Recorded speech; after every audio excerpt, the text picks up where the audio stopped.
कल्पना आहे, कल्पनेतनं व्यवसाय उभा राहिला आहे. पण ती एक कल्पना आहे ना, की माझा फोन असा असेल, माझी गोष्ट अशी असेल, ही एक कल्पना आहे. सो प्रत्येक गोष्ट ज्यावेळेला उभी राहते, व्यवसाय उभा राहतो, ती एक कल्पना असते. आणि मला असं वाटतं कल्पनाच सगळ्यात महागडी असते. तर अशा काही कल्पना जर समजा माझ्या तरुणांकडे, तरुणींकडे किंवा इतर कोणाहीकडे जर समजा असतील, मला असं वाटतं मी तुमच्याशी बोलायला तयार आहे, चर्चा करायला तयार आहे.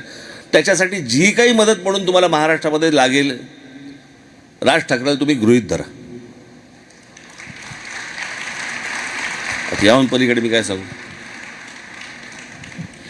आता तुम्ही जो कल्पनेचा विषय मांडलात, सगळ्यात महागडी गोष्ट काय असते तर ती कल्पना, त्या तुमच्याकडे आहेत म्हणून तर तुमचं एवढं मोठं वलय महाराष्ट्रातल्या तरुण पिढीवरती आहे.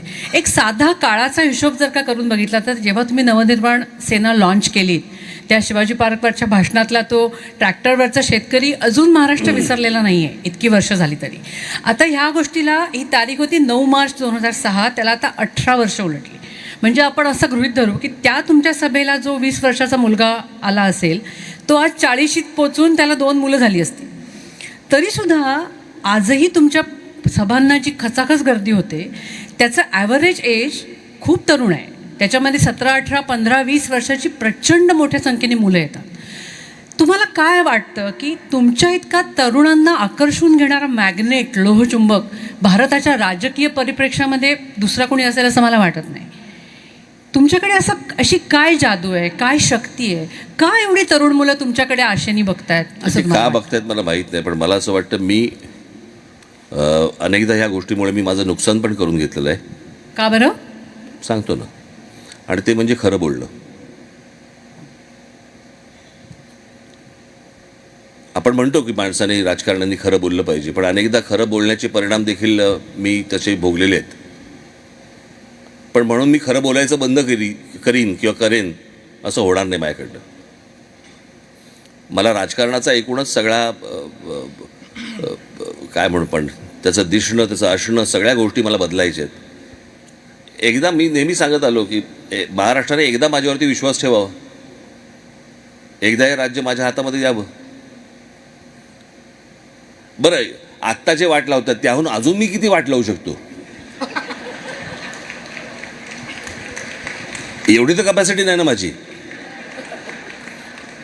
मला असं वाटतं एकदा हा प्रयत्न करून बघावा, महाराष्ट्राने हा प्रयोग करून बघावा. आणि मला विश्वास आहे की महाराष्ट्र हा प्रयोग करेल नक्की.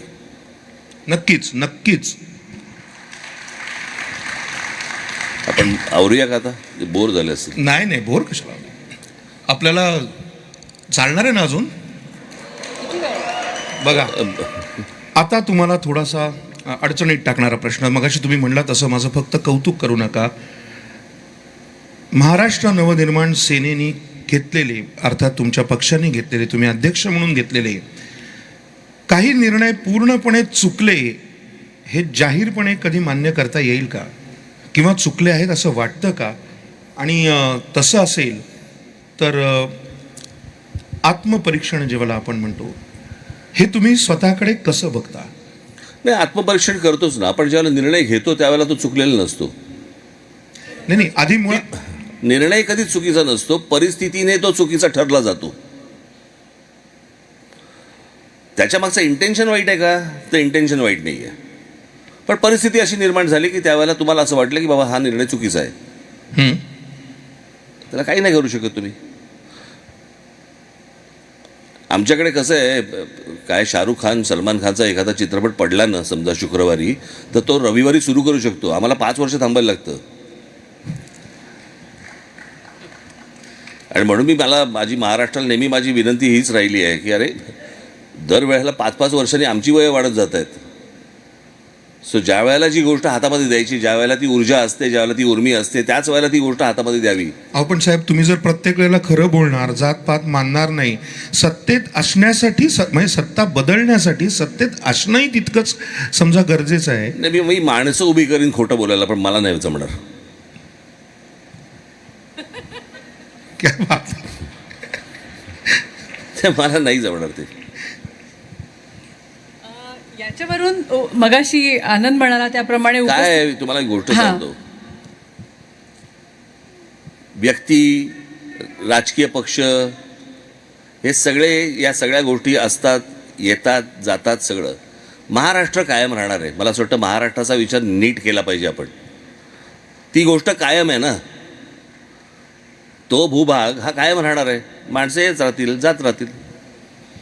आणि म्हणूनच अशा टप्प्यांवर जेव्हा काही आपण आधीचा पक्ष सोडलात आणि नवीन पक्ष निर्माण करायची ताकद दाखवली, त्यावेळेला आपण सांगितलं होतं की एक गृहस्थ आपल्याकडे आले आणि म्हणाले काळजी करू नकोस. त्या गृहस्थांचं नाव होतं सलीम साहेब.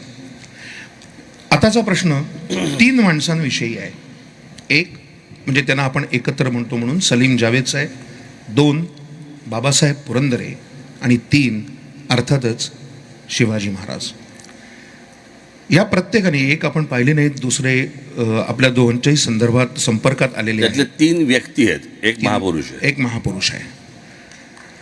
या तिघांबद्दल अगदी आम्हाला तो किस्साही ऐकायला आवडेल त्या क्षणाचा. आणि अर्थातच अत्यंत अवघड प्रसंगात तुम्ही मगाशी म्हणालात तसं की ह्या लोकांचं तुमच्यावरचं प्रेम, लताबाईंचा तुमच्याशी असलेला संवाद आणि ज्या सलीम साहेबांनी तुम्हाला, हे प्लीज आम्हाला ऐकायला आवडेल की त्यावेळेला तुमची मनस्थिती अवघड होती. आम्ही ते ऐकलं आणि तेव्हा आम्हाला असं वाटलं की हे खरंच लोकांपर्यंत पोचायला हवं. आणि तेव्हा ते तुम्हाला येऊन घरी आले, तो प्रसंग प्लीज आम्हाला सांगाल का पुन्हा? नाही, मला नाही आवडत मला या सगळ्या गोष्टी सांगायला. नाही, परत प्लीज सांगा. नाही, नका ते, मला तो विषय सोडून द्या. मला असं वाटतं ज्या गोष्टी झाल्यात त्या झाल्यात. आता मला मी कसा होतो आणि मग मी कुठच्या परिस्थितीतून जात होतो आणि मग मला काय काय झालं, बरं, मला असल्या कुठच्या गोष्टींमधनं मला काही तसं गोष्टी नका सांगायच्या. सांगू. सलीम साहेब, जावेद साहेब यांच्याबद्दल तुमच्या मनात असलेलं बाबासाहेब पुरंदरे. कारण मला आठवत आहेत जेव्हा महाराष्ट्र भूषण पुरस्कार द्यायची वेळ आली होती आणि कोणीतरी त्यांना द्यायचा नाही म्हणून विरोध करत होता, मला तेव्हा तुम्ही म्हणाला जिथून होता मला शिकायला मिळेल ना, तिथून मी शिकत आलो. समाजाकडे कसं पाहावं, राष्ट्राकडे कसं पाहावं, भाषेकडे कसं पाहावं, माणसांकडे कसं मला असं वाटतं बाबासाहेब असतील, सलीम साहेब असतील, जावेद साहेब असतील, कोणी माझे वडील असतील, बाळासाहेब असतील, माझे आजोबा असतील, कोणी असतील, अनेक लेखक आपल्या महाराष्ट्रामधले होऊन गेले, दीदी असतील, आशाताई असतील, यांनी मला असं वाटतं की आपण कसं जगलं पाहिजे, आपण काय केलं पाहिजे हे मला शिकवत गेले ते. आणि मी ती गोष्ट हेरत गेलो. म्हणजे त्या एका फरारी की सवारी नावाचा चित्रपट होता, त्याच्यामध्ये एक फार छान वाक्य होतं की एक तो स्वतःच्या मुलाला स्कूटरवरनं घेऊन चाललेला असतो आणि सिग्नल मोडतो. आता सिग्नल मोडल्यावरती तर काय आजूबाजूला बघतो कोणी पोलीस वगैरे नसतो म्हणून पोलिसाकडे जातो, हवालदाराकडे. तो म्हणतो की मला हे भरायचे, पैसे भरायचे. तो म्हणतो कसले? तो बोला मी सिग्नल तोडला ना. तो बोला सिग्नल तोडला? कुठे तोडला? म्हणतो मागच्या सिग्नलला. मग तिकडे पोलीस नव्हता? तो म्हणतो नाही, तिकडे पोलीस नव्हता. मग कोणी बघितलं का? तो बोला कोणी बघितलं? हो बघितलं ना. तो म्हणतो कोणी बघितलं? तो म्हणतो मुलांनी बघितलं ना. जो देखेगा वही सीखेगा ना. आता त्या मुलाला जर तशी सवय लागली की हे सिग्नल तोडायची आहे, तर तो तेच करणार. मला असं वाटतं की मी ह्या सगळ्या लोकांकडनं, या सगळ्या व्यक्तींकडनं मी खूप गोष्टी हेरल्या, खूप गोष्टी घेतल्या. आणि मी स्वतःला त्या बाबतीत भाग्यवान म्हणतो की ही लोकं माझ्या आयुष्यात आली. असे अनेक लोक आहेत की ज्यांच्याकडनं मी काही गोष्टी शिकल्या. म्हणजे मी बाळासाहेब ज्यावेळेला मला लहान असताना मला व्यंगचित्र ज्यावेळेला शिकवायचे, त्यावेळेला काही व्यंगचित्र मला ते दाखवायचे. आणि त्याचं आणि मला ना त्या बाबतीत मी जरा बरं आहे, मी एक वाक्य एखादं कुठचं कोणी बोललं ना तसं माझ्या आतमध्ये आर पार जातं.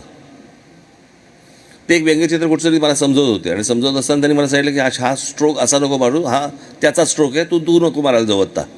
कळलं का? त्याचं कॉम्पोजिशन बघ, त्याचं पर्स्पेक्टिव्ह बघ कसा आहे, काय आहे वगैरे. आणि त्याच्यात त्यांनी एक वाक्य सांगितलं की तू या सगळ्या, हा जो व्यंगचित्रकार आहे ह्याचा इफेक्ट घे, त्याचे डिफेक्ट्स घेऊ नकोस. कळलं का? तर मला असं वाटतं की मी ह्या सगळ्या लोकांकडनं जे चांगले इफेक्ट्स आहेत ते मी वेचत आलो आणि घेत आलो. जेवढं माझ्याकडनं शक्य होईल तेवढं मी घेत आलो. सो आणि मला असल्या कुठच्याही फ्लॅशबॅकमध्ये रमायला आवडत नाही. उपस्थितांकडून जे प्रश्न आले त्याच्यातला एक प्रश्न आत्ता तुम्ही जे बोललात त्याच्याशीच संबंधित आहे. तो प्रश्न असा आहे की व्यंगचित्रकार म्हणून तुमची काय ताकद आहे हे सगळ्या महाराष्ट्राला माहिती आहे, पण अलीकडे दुर्दैवाने तुम्हीच व्यंगचित्रांचा विषय होता अनेकदा. असे मीम्स जेव्हा तुमच्याकडे येत असतील तेव्हा तुम्हाला काय वाटतं, एक व्यंगचित्र